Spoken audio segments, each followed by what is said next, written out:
అందుకే వీరతాడు పడింది. పన్నీర్ సెల్వం తమిళనాడు సీఎం అయ్యారు.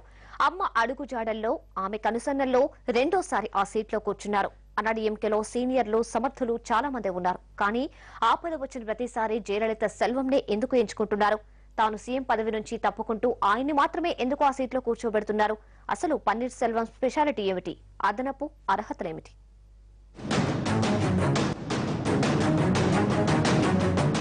విధేయత, వీరాధి వీర విధేయత, మహావీర విధేయత, పబ్లిక్ మీటింగ్ లో సైతం పాదాల మీద పడి మొక్కేంత విధేయత.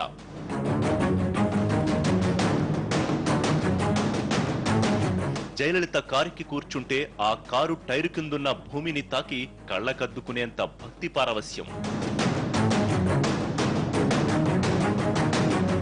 ఆర్థిక మంత్రి హోదాలో శాసనసభకు బడ్జెట్ ప్రసంగాన్ని తీసుకువెళ్తూ ఆ ప్రసంగ ప్రతులున్న బాక్స్ మీద ముఖ్యమంత్రి ఫోటో ముద్రించుకునేంత మహా అభిమానం.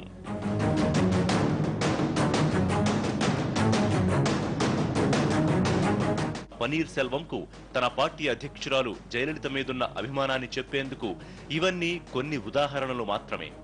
ఇంతకంటే పైకి కనిపించని, మాటల్లో చెప్పలేని భక్తిభావం పన్నీర్ సెల్వానికున్నాయి. ఒక మనిషిని నమ్మడానికి ఎంతకంటే అర్హతలేమున్నాయన్నట్టుగా రెండోసారి జయ వారసుడిగా ఎంపికయ్యారాయన.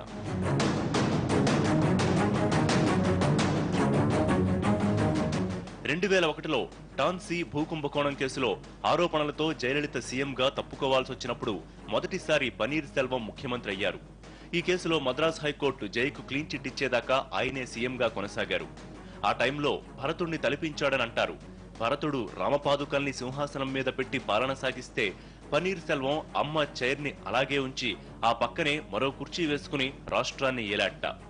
అప్పట్లో తమిళనాడు సీఎంగా సెక్రటేరియట్ ఛాంబర్లో కూర్చున్న జయలలిత కుర్చీ జోలికి వెళ్లే సాహసం చేయలేదట. రోజు ఛాంబర్లోకి రాగానే ఆ సీటుకి మొక్కి తన కోసం పక్కనే వేయించుకున్న సీట్లో కూర్చుని పాలన సాగించారట. ఈ విషయాన్ని అన్నాడీఎంకే కార్యకర్తలు గొప్పగా చెప్పుకుంటుంటారు.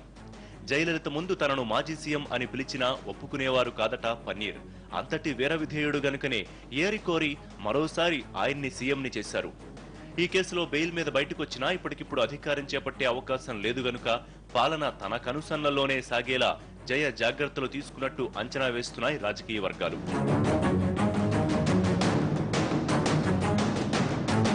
తమిళనాడులోని పెరియకుళం నియోజకవర్గం నుంచి ఎమ్మెల్యేగా ఎన్నికైన పన్నీర్ సెల్వం ఇన్నాళ్లు జయ కేబినెట్ లో ఆర్థిక మంత్రిగా బాధ్యతలు నిర్వహించారు. కాలం కలిసొచ్చి అంతా సవ్యంగా ఉంటే వచ్చే ఎన్నికల దాకా ఆయన సీఎం సీట్లో కొనసాగుతారు. స్పెషల్ కోర్టు తీర్పుపై స్టే విధించాలని కోరుతూ కర్ణాటక హైకోర్టులో జయలలిత పిటిషన్ దాఖలు చేశారు. దసరా సందర్భంగా కోర్టుకు సెలవులు ఉండడంతో హౌస్ మోషన్ పిటిషన్ దాఖలు చేశారు. హైకోర్టులో మొత్తం 4 పిటిషన్లు దాఖలయ్యాయి. తీర్పును సవాల్ చేస్తూ అటు శశికళ, సుధాకరన్, ఇళవరసు పిటిషన్ వేశారు. పిటిషన్లు రేపు విచారణకు రానున్నాయి. జయ బెయిల్ పిటిషన్పై ప్రముఖ న్యాయవాది రామ్ జెఠ్మలాని వాదించనున్నారు.